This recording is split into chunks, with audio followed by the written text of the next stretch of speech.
Mini episode 792 of the FDH Lounge is brought to you by Sportsology, delivering unconventional columns and webcasts about sports, TV, music, movies, and more. Follow them on the web at sportsology.com. The FDH Lounge. You want to schedule your life around it. A long time ago, on a gloomy, wet Cleveland spring night, two men stand alone amidst the late-night drizzle. Their voices echo across the vacant station parking lot as they debate the merits of the great American radio show that have been missing for far too long. On that night, an idea was born. That idea became the FDH Lounge.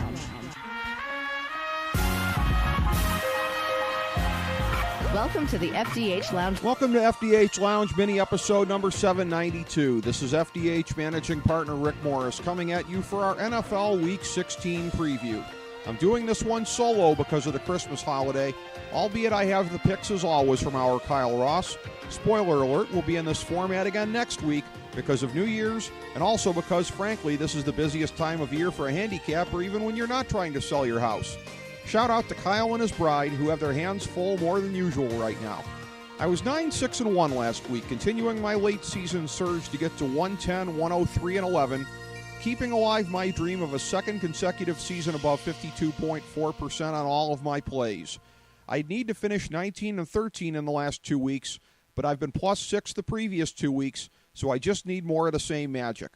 My 1-2 last week on my big three put me at 17, 23, and 2 on the year for those plays, which is also indicative of another big hot streak, and by extension, a look at how crappy my season started out to still be below 500. I lost on the lock, leaving me a mere 3 out of 15 for the season. Likewise, Kyle's season from hell continues with a 4-7-1 mark feeding into 33, 49-1 for the year, onward and upward. We lead, as always, with the Thursday night game, with the Giants traveling to Philly and getting 1.5 points, having opened as a 3-point favorite. I'm breaking format by leading with one of my big three plays since it's the Thursday game. Kyle and I are on opposite sides as he's on the hot pile of garbage known as the Eagles, and I am taking a New York team that should be able to completely befuddle Carson Wentz with a big three selection. Of course, with the Christmas holiday on Sunday, as per NFL tradition, the bulk of the slate is on Saturday. We start there with the Redskins. They're playing a pathetic Bears team, spotting 3 down from the opening 4. DC really needs this one, but they're on the road on a holiday weekend in a possible letdown spot on a short week after potentially blowing their season Monday night. Chicago only has 3 wins, but each time they pick their spot against a vulnerable team. I think it happens again, or at least they cover in any event. Playoff hopes are on the line as Buffalo hosts Miami, laying 4 up from the initial 3.5. Given how both teams have played recently, the line surely reflects skepticism about Matt Moore's second start after the Tannehill injury and the Dolphins' prospects in the December cold. As I've indicated previously, I'm a Fish fan, so I hope I'm wrong, but color me a doubter for those reasons. I'm on the Bills. New Orleans hosts the hot Tampa Bay Bucks and is yielding 3.5 up from the opening 4. In their first meeting of the season, Sean Payton made a rare offensive boo-boo by getting away from the running game too soon. I've been a big believer in the Buccaneers, but I suspect that their recent hot streak against many top teams may leave them a bit drained here. I'll take the Saints. In a battle of two teams really headed in opposite directions, the Vikings must travel to Lambeau Field and are receiving 6.5 points, down from the opening 7. It's impossible to have any faith in the Minnesota offense at this point, but they've played Green Bay very tough in the Mike Zimmer era, and this spread has last week's embarrassment fully built into it, which usually means that it's inflated a bit. I'll take the Vikes. If there's been a bigger anticlimactic late-season battle between the Patriots and Jets, I don't remember it. The Jets are going to Foxborough and are receiving all of 16.5 points, up from the initial 14.5. All indications in this spot are that you should take the divisional dog getting this many points, but you'll notice that Kyle isn't on New York in this spot because they've clearly mailed it in. As we saw last week, the Pats have a few offensive kinks to work out before the playoffs, so I think they'll be primed to roll and cover here. The Jags have a new head coach, and we'll be hoping that it's not the same old story when they host the Titans. They're getting 5 at home, up from 4 at the open. Tennessee has thrived on late wins this year, and Jacksonville has hung close through their many losses. Factor in the Jaguars' motivation to stick it to their divisional rival, and I'm saying that they can get underneath the number, and they will. Up next is the winter mirage that's lingered here on America's North Coast for months.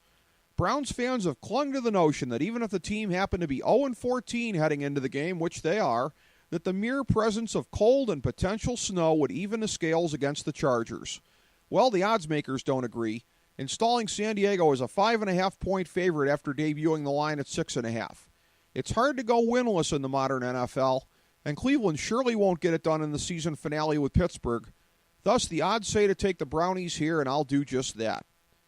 Two teams jockeying to win their divisions match up as the Colts travel to Oaktown, receiving 3.5 points, a line that has moved up before settling back on that number.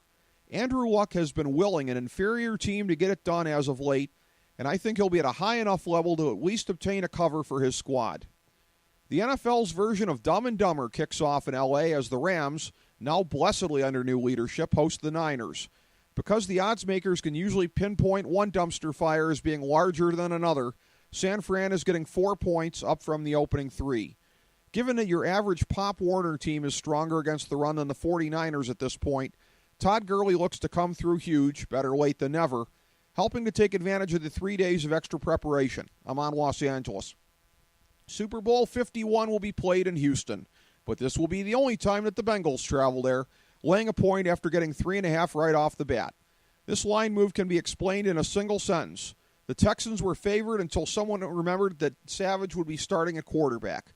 Well, clearly Kyle never forgot that because he's on Cincinnati and I agree with him. This season, the NFL scheduled a Christmas Day doubleheader, and it's a doozy. Pittsburgh opens by hosting Baltimore, laying 5.5 points up from the initial 4. Maybe this is me getting suckered in by the line move, but in a game that looks to fall squarely in a 3 to 4 point range, as do so many in this rivalry, I'll go with the live dog Ravens. In the nightcap, Arrowhead Stadium will surely be rocking as the Chiefs have a chance to move towards prime playoff positioning and also deal a near-death blow to their arch-rivals, the defending Super Bowl champion Broncos. KC's laying 3, down from 3.5 at the open. The line had actually gone up to 4 at one point, which had me looking to Denver, but back at 3, in a redemption spot after laying eggs recently at home against Tampa and Tennessee, I'm going with Kansas City. On Monday night, Dallas has their second consecutive primetime big challenge hosting the Lions. They're laying 7. As great as Matt Stafford has been this season, games like the one last week against the Giants and this one against the Cowboys illuminate the extreme difficulty of getting the job done against a good defense minus any semblance of the running game. Dallas will cover.